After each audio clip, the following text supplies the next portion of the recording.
Yang menguasai kandidasi adalah para figur-figur veto player partai, ketua umum partai yang memiliki tiket partai.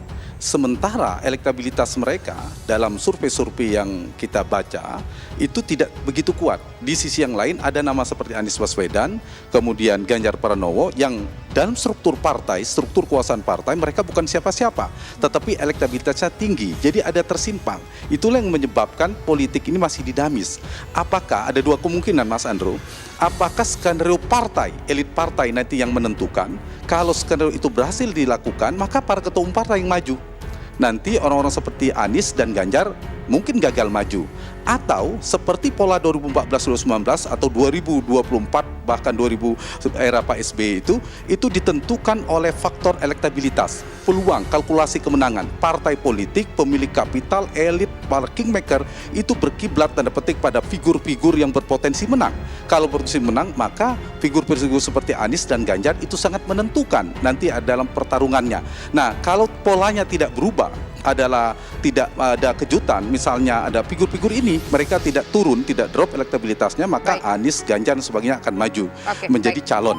Nah, antara 3 dan 2 saya punya analisis dari versi saya poltreking, ada kemungkinan 2 atau 3. Nama-nama ini memang menarik ya, Ganjar sama Erick Thohir mungkin akan didukung oleh Pak Jokowi dan sebagainya. Saya mengistilahkan nama ini ada nama-nama primadona yang paling realistis hari ini. Tapi siapa pemenangnya, 3 putaran dan 2 putaran kalau saya menggunakan analisa ini berbeda. Kalau 2 putaran atau 1 putaran, kalau 3 poros, kemungkinan 3 poros ini kita akan melihat pola pilkada DKI. Jadi Ganjar Pranowo itu akan menjadi seperti Pak Ahok, berpotensi dia menang di putaran pertama, Anies akan menjadi Aniesnya, kemudian Prabowo akan menjadi AHY. Putaran kedua misalnya masuk Ganjar dan Anies, maka berpotensi Anies adalah pemenangnya. Tapi kalau hanya 2 pasang, Tisa, itu kemungkinan seperti pilkada Prabowo versus Jokowi. Pemenangnya ada Jokowi, Ganjar akan menjadi Jokowi baru, Anies akan menjadi Prabowo baru, pemenangnya Ganjar. Kalau kita lihat tren per hari ini, sepanjang 2022 tampaknya ada pergerakan cukup signifikan, Mas Bayu.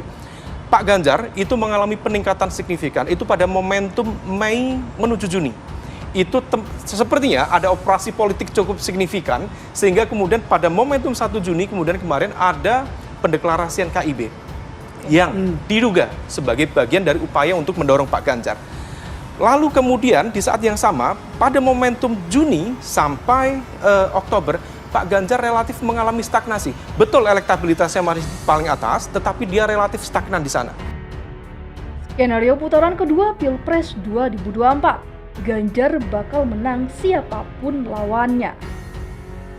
Hasil survei terbaru Indikator Politik Indonesia menunjukkan Gubernur Jawa Tengah Ganjar Pranowo bakal unggul dalam head-to-head melawan Ketua Umum Partai Gerindra Prabowo Subianto atau melawan mantan Gubernur DKI Jakarta Anies Baswedan di putaran kedua Pilpres 2024. Ganjar, Prabowo, dan Anies merupakan 3 tokoh yang relatif selalu berada di 3 besar elektabilitas capres dan cenderung sudah tidak mengalami perubahan signifikan.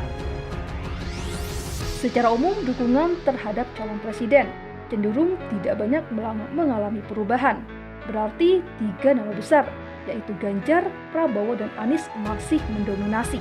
Sementara nama lainnya hingga saat ini belum menunjukkan perubahan yang berarti, ujar Direktur Eksekutif Indikator Politik Indonesia, Burhanuddin Muhtadi saat menyampaikan rilis hasil survei secara daring bertajuk Dinamika Elektoral Capres dan Cawapres Pilihan Publik dalam 2 Surnas terbaru di Jakarta pada Minggu. Jika head-to-head melawan Anies Baswedan di putaran kedua Pilpres 2024, Ganjar akan unggul dengan dukungan 45,2% dan Anies hanya meraih angka sebesar 37,6% dukungan. Sementara responden yang menjawab tidak tahu atau tidak menjawab sebanyak 17,1%. Begitu juga jika Anies terdepak di putaran pertama Pilpres sehingga Ganjar harus berhadapan dengan Prabowo di putaran kedua. Pertarungan tersebut tetap dimenangkan oleh Ganjar meski dengan selisih yang tipis. Ganjar Pranowo meraih 41,8% dan Prabowo meraih dukungan 40,9%. Responden yang tidak tahu atau tidak menjawab sebanyak 17,3%. Yang perlu diwaspadai oleh tim Ganjar, bahwa elektabilitas Prabowo menguat dan Ganjar melemah, tandas Burhanuddin. Jika di putaran kedua Pilpres 2024, Prabowo dan Anies yang head to head, Prabowo akan keluar sebagai pemenangnya dengan raihan dukungan sebanyak 45% dan Anies hanya mendapatkan dukungan 37,4%. Responden yang menjawab tidak tahu atau tidak menjawab sebanyak 17,6%. Responden dalam survei indikator politik Indonesia ini adalah seluruh WNI yang punya hak pilih dengan usia 17 tahun lebih atau sudah menikah. Mereka sampel sendiri menggunakan metode multi-stage random sampling dan wawancara tatap muka. Survei dilakukan 2 kali, yakni pada tanggal 9 Februari sampai dengan 16 Februari 2023 dengan jumlah sampel sebanyak 1.220 orang dan margin of error sekitar 2,9% pada tingkat kepercayaan 95%. Survei kedua dilaksanakan pada tanggal 12 Maret sampai dengan 18 Maret 2023 dengan jumlah sampel sebanyak 800 orang dan margin of error sekitar 3,5% pada tingkat kepercayaan 95%.